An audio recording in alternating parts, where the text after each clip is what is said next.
Raider Nation, what is the deal, man? Once again, it's your guy Panama Fargo back to y'all live with another episode of the Raider Rundown.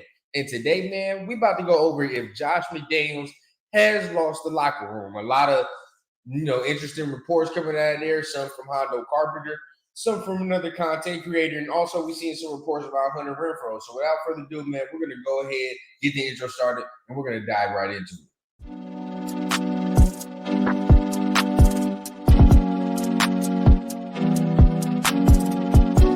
Young guy, I had a dream that someday I would build the finest organization in professional sports.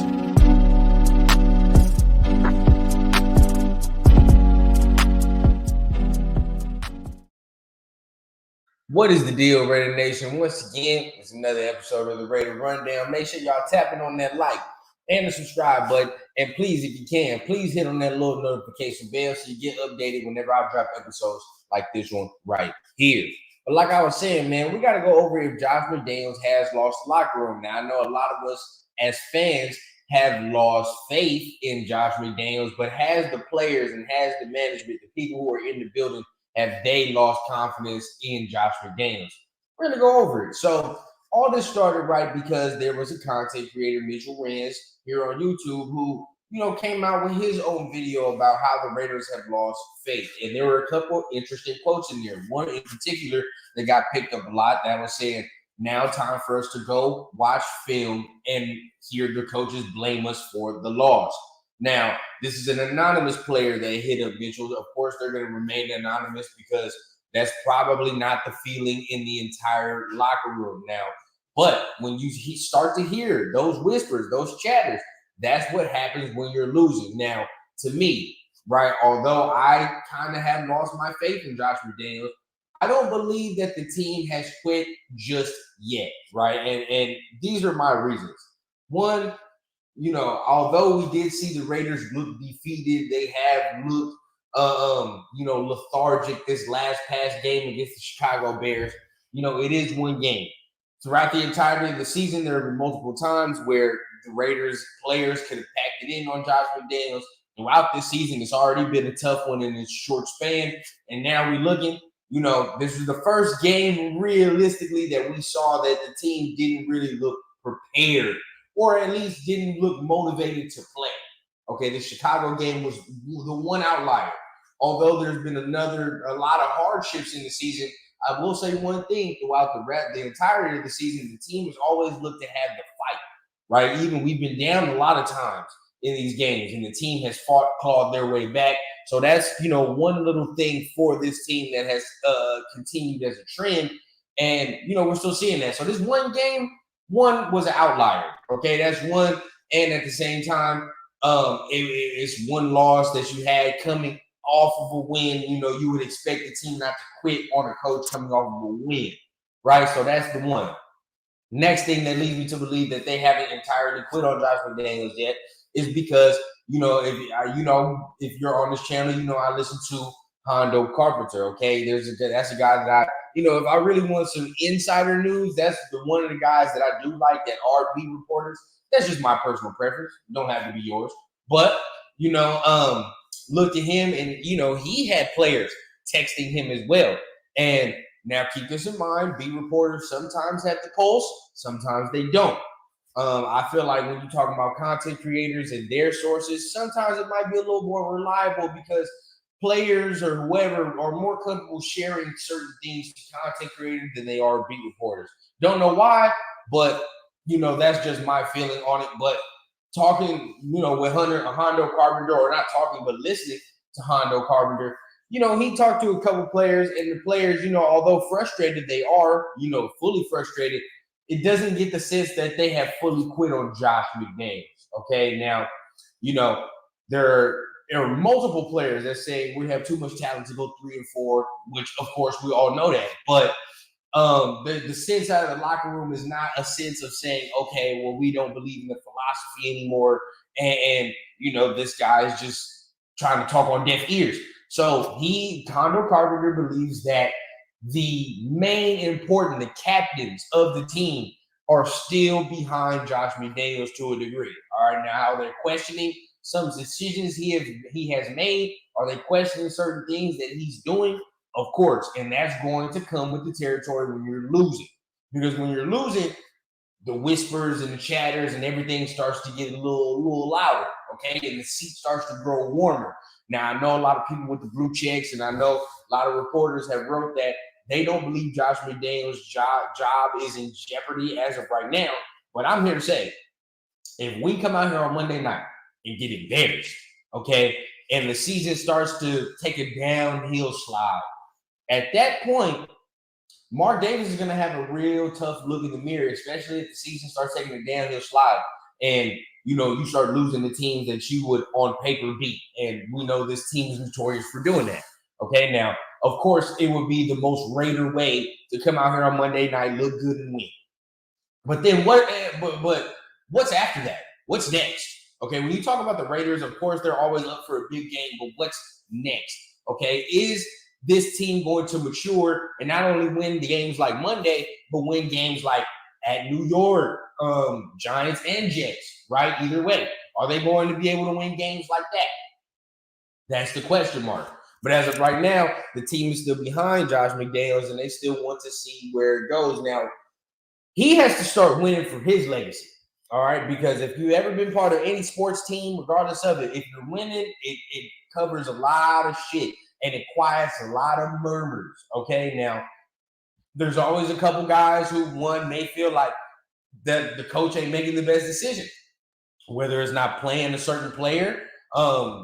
And most players on the team might think one is more talented than the person that's actually playing.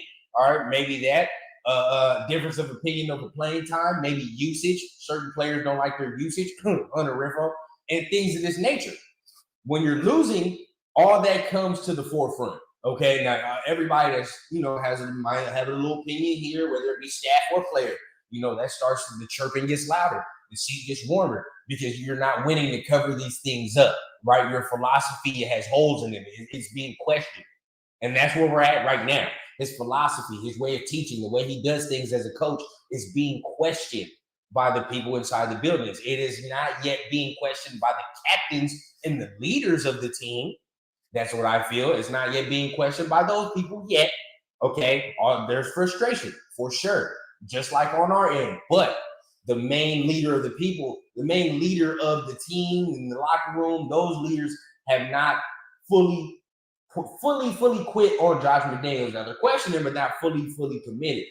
So for the lower tier player, I don't want to say lower tier, but that's just lack of words. But for the lower tier player, there are certain players that we may not be thinking about as captains, but they have their quarrels and their problems with Josh McDaniels and the philosophy, the way he does things. So, I mean, all the things that we're hearing right now, you can pretty much piece together just by watching the team, right? But you're really going to see if this is a team who quit on their head coach Monday night. Monday night is going to tell you everything you need to know, because if they come out here on Monday and they play hard and, we're seeing maximum effort like how we're kind of used to seeing from our defense, let's just put it like one, but just from the team in general, they give effort at least, no doubt.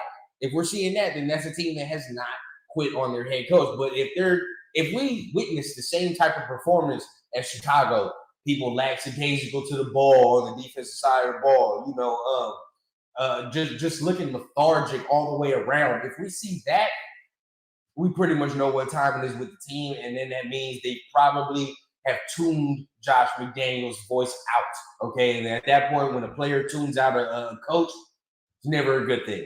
But y'all let me know down below, man. Do y'all think that the team has quit on Josh McDaniels already? Do you think he's lost the locker room? Or do you think there's still some sliver of hope, right? And if there's still some sliver of hope, there's always time for him, Josh McDaniels, to turn it around, okay? Because like I said, winning cures all. And if he starts winning, from there, nobody has any shit to talk. And if they do, then it gets covered up by the winning, right? So we'll see. As far as the Hunter Renfrow, news has come out that, which we already know, that both sides are seeking a logical trade partner, that's going to make both sides happy, Renfrow and the Raiders. So this seems like the split is coming to its head. We've been prepared on this channel. We've been prepared. Since the offseason, we've already been talking about it.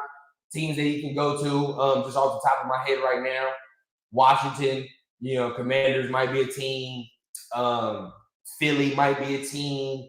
Giants, maybe. Panthers, maybe, right? These are teams that need receivers. Also have D tackle help, maybe D line help that we'd be able to acquire as well. So, and keep this in mind, Tennessee Titans as well. The Tennessee Titans is a name to keep in mind because they've been heard to, have an open market on all the players. They already got rid of Kevin Byard and he was an all-pro. Maybe Jeffrey Simmons. This is a guy that I would really, really like. They'd probably acquire, to acquire him, it would take a lot of draft capital. But if they were to pull that off, hey, I'd be stoked. So y'all let me know down below, man, how do y'all feel about the locker room thing? How do you feel about the Hunter Renfrow situation? It's coming to a head. The reports are saying that it's a fractured relationship. It's not a fractured relationship. Both sides are working amicably to find a solution that's going to fit both sides' needs. Okay, so if you're hearing it's a negative split, it's not a negative split, right? Don't let the Josh McDaniels failing season cloud your shit, okay? Not every move is a negative move. Not everything is done with animosity, all right? Now, this is one of those situations where head coach, you fail to use your player and put him in the right position possible. It's kind of hard for me to think that he can't use Hunter Renfrow, and I fully expect wherever Renfrow goes, he's going to find immediate production and value.